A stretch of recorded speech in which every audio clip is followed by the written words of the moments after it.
પેટની કોઈ બીમારી હોય તો ઘડમાં દાળ વધુ ખાવી. જો તમે ઉંદરને ઘરમાંથી ભગાડવા માગો છો તો રૂમના દરેક ખૂણામાં કપૂર જરૂર રાખો. દિવસ દરમિયાન પાણીનો ઉપયોગ ન કરવાથી હોઠ કાળા થઈ જાય છે. જો તમે તમારું વજન વધારવા માંગતા હો તો બટેકાને ઉકાળીને ખાવો. જો તમારા હાથ કાળા હોય તો ઊંટડીનું દૂધ લગાવો, સફેદ થઈ જશે. કેરીનું સેવન કર્યા પછી લીલા મરચાંનું સેવન ક્યારેય ન કરવું જોઈએ. વધારે ભાત ખાવાથી વાળ ખરવા લાગે છે. ઈંડામાં લીમડાનો રસ મિક્સ કરીને વાળમાં લગાવવાથી વાળ કાળા અને સિલ્કી થઈ જાય છે. જાયફળના સેવનથી સુસ્તી અને હતાશા ઓછી થાય છે. રાત્રે નાભીમાં તેલ નાખવાથી મગજ ઝડપથી કામ કરે છે અને તે સ્વસ્થ પણ રહે છે. રાત્રે વધેલી બ્રેડમાં વધુ ફાઇબર હોય છે. સારા દૂધ સાથે વાસી રોટલી ખાવાથી અપચો, ગેસ, એસિડિટી અને પેટમાં ઘણા રોગોમાં પણ રાહત મળે છે. વારે વારે પેશાબ કરવાથી રોગને મટાડવામાં મદદ મળે છે અને તે ઉર્જાવર્ધક પણ છે. ભોજનમાં રોજ દહીંનું સેવન અવશ્ય કરો. તેનાથી યુરિન એક્સપેશન ન થવું જોઈએ. તેનાથી પેટમાં ગડબડ થવાની સાથે સાથે બીજા ઘણા લોકો પણ થઈ શકે છે. જે લોકો ઝડપથી ખાય છે તેમને હૃદયની બીમારી થઈ શકે છે. ખોરાક ઝડપથી પચતો નથી અને તેનાથી ઉબકા પણ આવી શકે છે. ખોરાક તો હંમેશા ખાઈએ જ છીએ. જમતી વખતે ખોરાકની ગંધ ન આવવી જોઈએ. જો તો પેટના ફુદીનાની ચટણી જરૂર સામેલ કરો. જો તમને તકલીફ હોય તો પેટ પર ફુદીના સાથેની ચટણી જરૂરથી સામેલ કરો. જો કોઈ સમસ્યા હોય તો તે પેટમાં નબળાઈનો સંકેત છે. જમતી વખતે ખોરાકની ગંધ ન આવવી જોઈએ. આનાથી મૂંઝવણ થાય છે. મોંમાં ભરેલો ખોરાક ન ખાવો, જેનાથી પેટની ચરબી વધે છે. અઠવાડિયામાં એકવાર પાણીમાં થોડી હળદર મિક્સ કરીને પીવાથી પેટ સાફ થાય છે. એલચીને દૂધમાં પીવાથી શરીરનો થાક દૂર થાય છે. જે લોકોનું વજન વધી રહ્યું નથી તેમણે રોજ કાજુ ખાવા જોઈએ. તેનાથી વજન વધશે.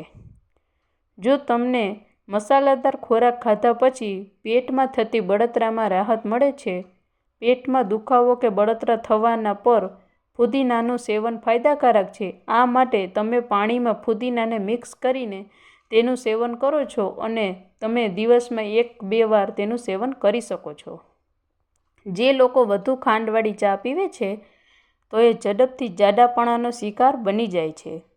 રોજ ગોળ ખાવાથી ચહેરા પરના કાળા ડાઘા અને ખીલ થવા લાગે છે. વધુ પડતો કફ હોય ત્યારે કેળા અને મધપૂડો ખાવાથી ફાયદા થાય છે. લાંબા સમય સુધી સતત ટીવી જોવાથી રીઢના હાડકાં અને ગળાને લગતી સમસ્યાઓ થઈ શકે છે. કાચો મૂળો ખાવાથી મગજ તેજ બને છે. રાત્રે અંધારામાં સૂવાથી ડિપ્રેશનનો ખતરો ઓછો થાય છે. જો વધારે પડતું ચાલે છે તેને હૃદયની બીમારી થતી નથી. દાંતથી નખ ન કાપવું, તેનાથી આંખની રોશની નબળી પડે છે. ટેટી કે તરબૂચ ખાધા પછી પાણી ન પીવું જોઈએ. તેનાથી કોલેરા થઈ શકે છે.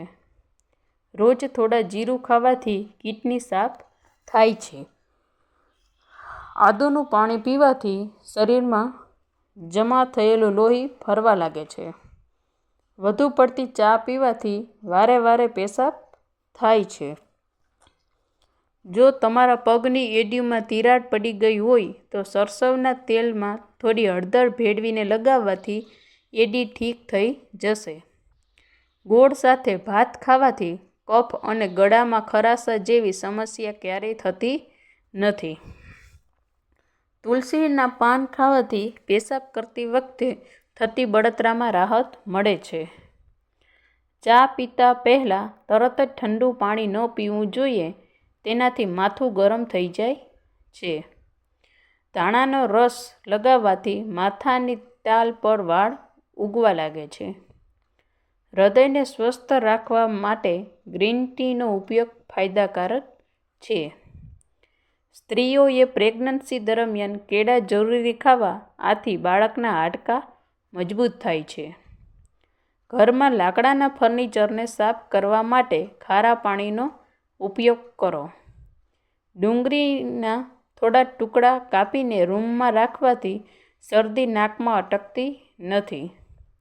પાણી ક્યારેય અધરથી ન પીવું જોઈએ. હંમેશા મોં લગાડીને પીવું જોઈએ અને બેસીને પીવું, કારણ કે ઊભા રહીને પીવાથી ઘૂંટણ અને કિડની ખરાબ થઈ શકે છે. કાનમાં જમા થયેલા ખંજવાળ આવે છે તો તેનાથી છુટકારો મેળવવા માટે રાત્રે સૂતા પહેલાં સરસવના તેલના 2 થી 3 ટીપાં નાખો. આમ કરવાથી કાનમાં જમા થયેલો મેલ સવાર સુધીમાં બહાર આવી જશે. જાયફળના સેવનથી સુસ્તી અને હતાશામાં ઘટાડો થાય છે. વધુ પડતું ઠંડુ પાણી પીવાથી ચહેરા પર કરચલીઓ પડી જાય છે. ફળ ખાધા પછી પાણી ન પીવું જોઈએ. આમ કરવાથી એસિડ બને છે અને છાતીમાં જલણ પણ થઈ શકે છે. પેટ સાફ કરવા માટે કાળી દ્રાક્ષ ખૂબ જ ફાયદાકારક સાબિત થાય છે. હુંફાળું પાણીમાં મધ ભેળવીને પીવાથી કિડની બીમારી મટે છે. જો તમને ઓછું સાંભળવા લાગતું હોય તો તમારી આંગળી પર નાળિયેરનું તેલ લગાવો અને કાનમાં ઘસો, તમને સંભળાવા લાગશે. ઉનાળામાં ફુદીનાને પાણીમાં ભેળવીને પીવો, તેનાથી તમારું પેટ સ્વસ્થ રહેશે. ખૂબ જ ગરમ ખોરાક ખાવાથી હૃદય રોગ થાય છે. મોઢામાં ચાંદા હોય તો આલુનો રસ પીવો, તેનાથી ચાંદા દૂર થઈ જશે. સવારે ખાલી પેટે બાફેલા ચણા ખાવાથી તમારી યાદશક્તિ ક્યારેય નબળી નહીં પડે. પાણી સાથે સેલરીનું સેવન કરવાથી પથરી તૂટી જાય છે અને નીકળી જાય છે.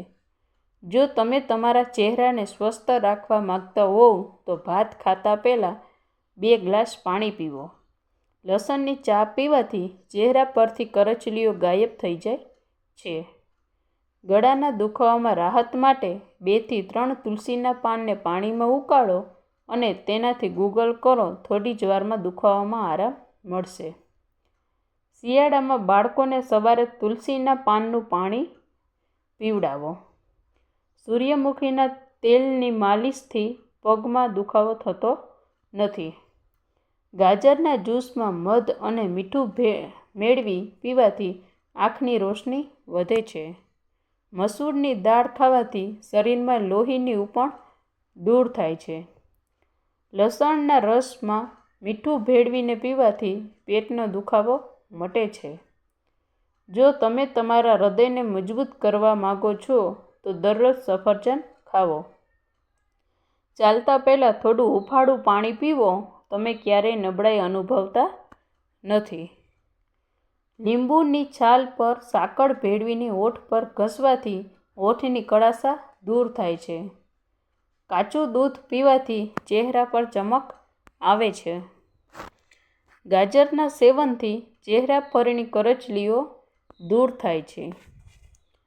ચણાની દાળને પીસીને તેની પેસ્ટ ચહેરા પર લગાવવાથી ખીલ મટે છે. સૂતા પહેલાં મધ ચાટવાથી સારી ઊંઘ આવે છે. કાકડી એ ડાયાબિટીસના દર્દીઓ માટે ભગવાનની અમૂલ્ય ભેટ છે, તેથી તમારે કાકડી ખાવી જોઈએ. સ્ત્રીઓએ રોજ 1 કેળું ખાવું જોઈએ. ભરપૂર માત્રામાં વિટામિન મળે છે અને ચામડી અને વાળને લઈને ફાયદાકારક છે. જલેબી ગરમ દૂધ સાથે ખાવાથી કમર દર્દ, થાક, શરદી જેવા રોગોમાં આરામ મળે છે.